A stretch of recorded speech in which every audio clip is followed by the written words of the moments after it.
સોની TV ન્યૂઝમાંથી હું ભૂપેન્દ્ર રાણા આપનું સ્વાગત કરું છું।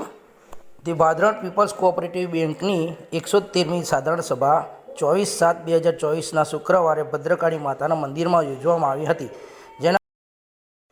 જેના અધ્યક્ષસ્થાને તેજસ પટેલને નિમંત્રિત કરવામાં આવ્યા હતા। બેંકના ચેરમેન શ્રી શૈલેષભાઈ પટેલે સભાસદો તેમજ અન્ય મેનેજર સ્ટાફ, મેમ્બર સ્ટાફનો આભાર માની મોમેન્ટો આપી શાલ ઉડાડીને આભાર વ્યક્ત કર્યો હતો। કાર્યક્રમનો પ્રારંભ પ્રાર્થના તેમજ દીપોત્સવનું પ્રાગટ્ય કરીને કરવામાં આવ્યો હતો।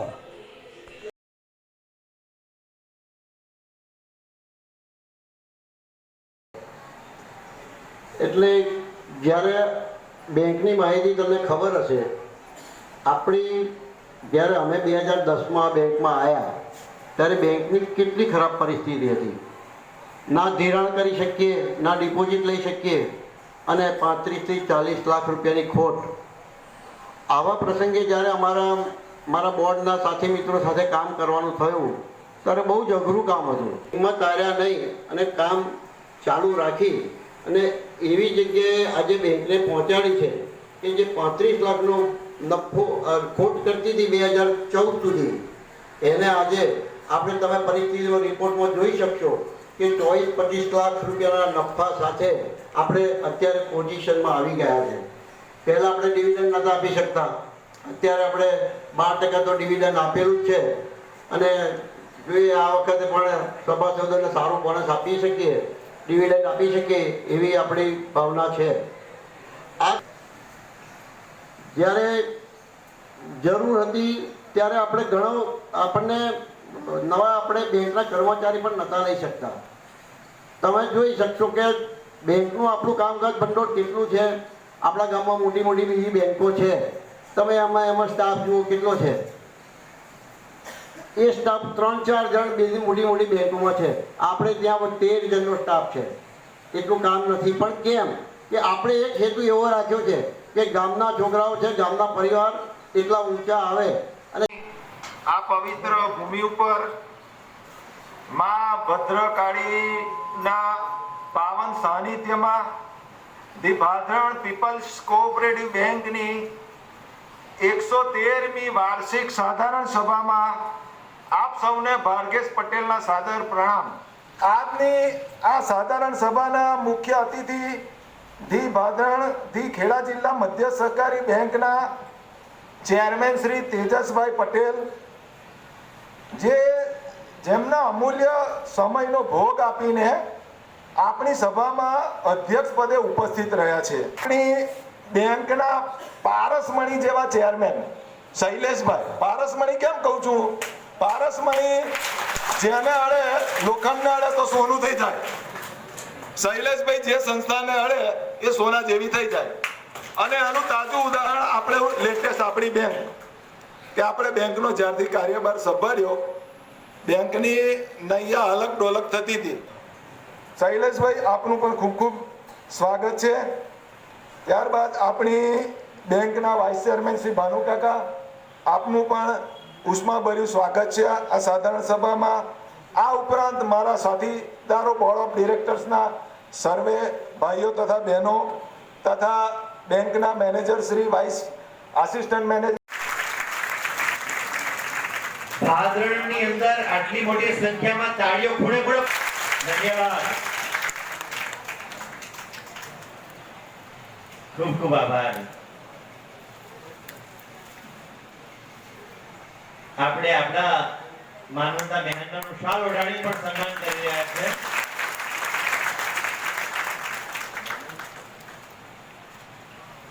આપણા નેહાલીબેન, દર્શિતાબેન, દમયંતીબેનને પણ વિનંતી કે આપ આવો અને મોમેન્ટો અર્પણ કરો।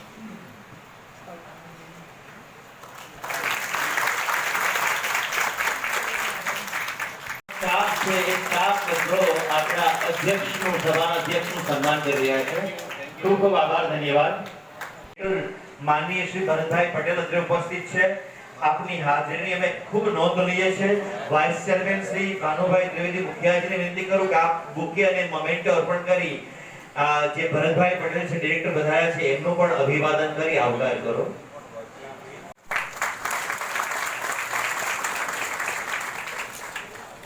છે કેડીસીસી બેંકના મેનેજર શ્રી કેતનભાઈ પટેલ, એક્સિસ બેંકના મેનેજર અને આપણા મેનેજર અને જોઈન્ટ મેનેજર બંને અમારા બેંકના મેનેજર અને આસિસ્ટન્ટ મેનેજર તરીકે સન્માન કરશે.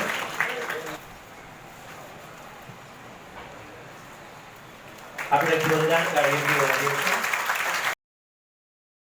આ વર્ષે બેસ્ટ કર્મચારી એવોર્ડ સૂર્યકાંતભાઈ પરમારને આપવાનું જાહેર કરવામાં આવ્યું હતું અને તેમને મોમેન્ટો અને શાલ ઓઢાડીને સન્માનિત કરવામાં આવ્યા હતા.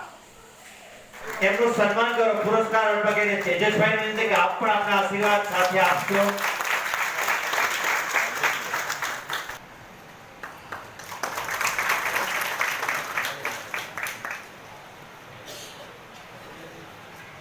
આપણા એ શ્રેષ્ઠ કર્મચારીનું સન્માન, કર્મચારીના પોતાના જીવનમાં આનાથી વિશેષ કોઈ ઘડી ન હોય. આપણે જોરદાર તાળીઓથી એમને વધાવીએ છીએ. આપની કામગીરી આપણે કરી બતાવી છે ગિરીશભાઈ, બહુ મોટી કામગીરી કરી છે. આ એક હિરોઈક ડીડથી વધારે કંઈ કમ નથી એવું કહી શકે. જેમ આર્મી આપણે જે છે બોર્ડર પર સૈનિક લડે છે, એમ તમે બધા આ સમાજની અંદર એક ખરેખર સ્વચ્છતાના કર્મચારીઓ છો કે સૈનિકો જ છો. આપની જે સેવાઓ છે સેવાઓ. તેજસ પટેલ, ખેડા જિલ્લા બેંકના ચેરમેન, જેમ અત્યારે આપણે ભાદરણની બેંકનો જે વિકાસ તમે બધાએ સાંભળ્યો, એવું તમે જ અત્યારે જ્યારે ખેડા જિલ્લા બેંક વિશે હવે પછી જાણશો. અને અત્યારે તમે નડિયાદ જાઓ તેનું મકાન જોજો, અદ્યતન મકાન બનાવ્યું છે. ટેકનોલોજી એટલી બધી વિકસાવી છે. તેજસ્વીની દ્રષ્ટિ એટલી મોટી છે કે ખેડા જિલ્લા બેંકને હું તો વિચારું છું કે ગુજરાતમાં જે ડિસ્ટ્રિક્ટ બેંક છે એમાં પણ એ એવોર્ડ લઈ આવશે. એમને પણ આજે આપણે સાંભળવાના જ છે, એટલે મારું વ્યક્તિત્વમાં બહુ ના કહું તો એ તેજસભાઈની જાણ માટે કહું. તેજસભાઈ 2010માં જ્યારે અમારું બોર્ડ બેઠું ત્યારે બેંકની એટલી ખરાબ પરિસ્થિતિ કે 35 લાખની ખોટ, અમને ધિરાણ કરવાની સત્તા નહીં, ડિવિડન્ડ આપવાની સત્તા નહીં, ડિપોઝિટ ના લેવાય. આવી પરિસ્થિતિમાંથી અમે અત્યારે દર વર્ષે 25 લાખ રૂપિયા નફો કરતી સંસ્થા બનાવી છે. અને આ કોઓપરેટિવ બેંક ભાદરણ પીપલ્સ એવી છે કે ઓલ ઇન્ડિયા આખા ભારત દેશમાં 100 વર્ષ પૂરા કરી અને ચાલુ રહેનારી 3 જ બેંક છે. એક કર્ણાટકનો પહેલો નંબર છે અને એમાં બીજો નંબર આપણો છે અને ત્રીજો કેરાલાનો. આખા ભારત દેશની વાત છે. ગુજરાતમાં માત્ર આપણી ભાદરણ એક જ બેંક 100 વર્ષ પૂરા કરી 113મા વર્ષે ચાલુ રહી છે. આ આપણા વિસ્તારનું ગૌરવ છે, આપણા ગામનું ગૌરવ છે અને ધન્ય છે મારા બધા સભાસદોને. ત્યારે અમે બેંક તરફથી એમાં પણ સહાય, સ્મશાન ગૃહમાં એનું જે કંઈ કામ થાય, ખર્ચો થાય, એમાં સૌ પ્રથમ 5 લાખ રૂપિયાની આજે હું જાહેરાત પણ કરું. જ્યારે સભાસદોની વિશે વાત કરીએ તો એમણે પણ ઘણો સહકાર આપ્યો છે. તો આજે સભાસદોના હિતમાં એક એવો નિર્ણય લેવા જઈ રહ્યો છું કે જ્યારે આપણે અત્યારે 12% વ્યાજ ડિવિડન્ડ આપીએ છીએ, તો આજે હું મારા સભાસદોની સંમતિથી અને મારા ડિરેક્ટર્સ બોર્ડની સંમતિથી 16% ડિવિડન્ડ જાહેર કરું છું. 100 રૂપિયાના શેર ઉપર આપણને 16 રૂપિયા મળશે, ક્યાંય નહીં મળે. એ આપણી બેંક અત્યારે એની પરિસ્થિતિમાં છે અને એનો લાભ આપણે સભાસદોને આપવા જઈ રહ્યા છે. સાથે સાથે જેને કારણે આ બેંક આ પોઝિશનમાં આવી એમાં પણ આપણે જો એમને ભૂલીએ તો વિરક્ત ગણાય. એટલે જે મારો કર્મચારી ગણ છે બેંકનો, તો એમને પણ આપણે ઉત્સાહિત કરવા પડે તો આથી બધા સારું કામ કરે. તો હું મારા દરેક કર્મચારીને 10% પગાર વધારો પણ આજે જાહેર કરું છું, જેનાથી દરેક કર્મચારી પણ વધારે ખુશ થઈ અને સારું કામ કરશે. આજે પણ આપવાના છે. મારી ભાઈઓને તો વાંધો નથી આવતો, પણ બહેનોને ખાસ વિનંતી કરું કે ઉંમરલાયક બહેનો હોય છે, બા હોય છે અને એટલી મોટી તકલીફ ગયા વખત મેં જોઈ હતી, ધકાધકી થાય, કંઈક પડી જાય, વાગે અને આપણી વાતે નામોશી ના આવે, એના માટે આપણે આ સંદોર વ્યવસ્થા કરી છે. બહેનો જેમ બેઠા છે એમ એક એક લાઈન જ ઊભા થાય, જેમ કે અમારા કર્મચારી એવી રીતે બધા સાથે ઊભા ના થઈ જશો. ઊભા થશો તો તમને તકલીફ થશે અને ઊભા રહી શકતા નથી. તો એ જેઓ ખુરશીમાં બેઠા છે અને ખુરશીમાં જો બેસી રહે છે તો આ બધા બહાર નીકળ્યા પછી એમને અમે ખુરશીમાં જ ગીત પહોંચાડીશું તો એવા તકલીફ નહીં પડે અને વ્યવસ્થા જળવાશે.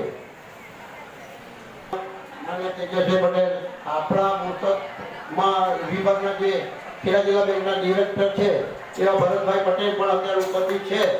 આજે અચાનક આવ્યા આપણી સાથે, બહુ આનંદની વાત થઈ.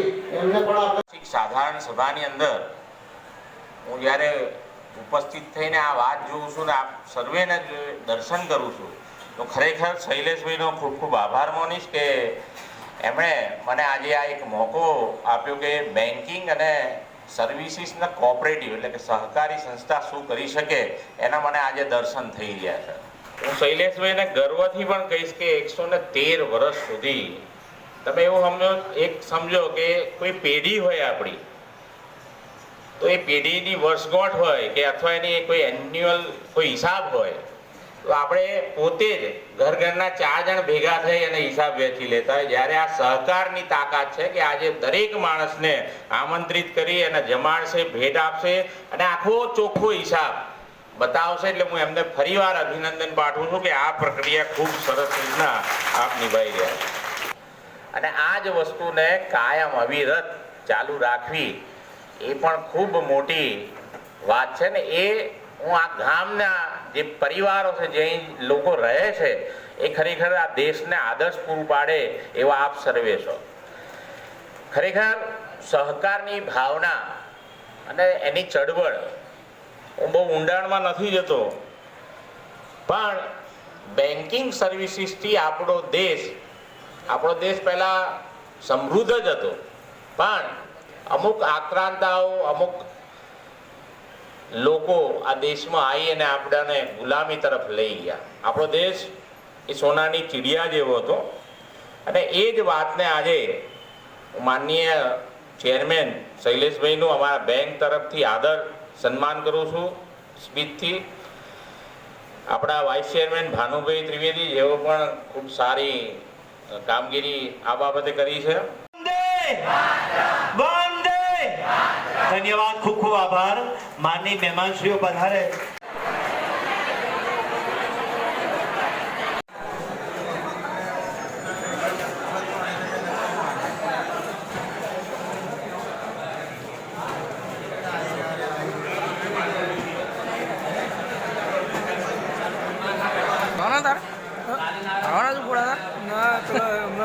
ગ્રુપ ફોટો પાડવાનો એમનો. હા એટલે ઉપર મળવા જાય તો હું નીકળું તો કે ના હજુ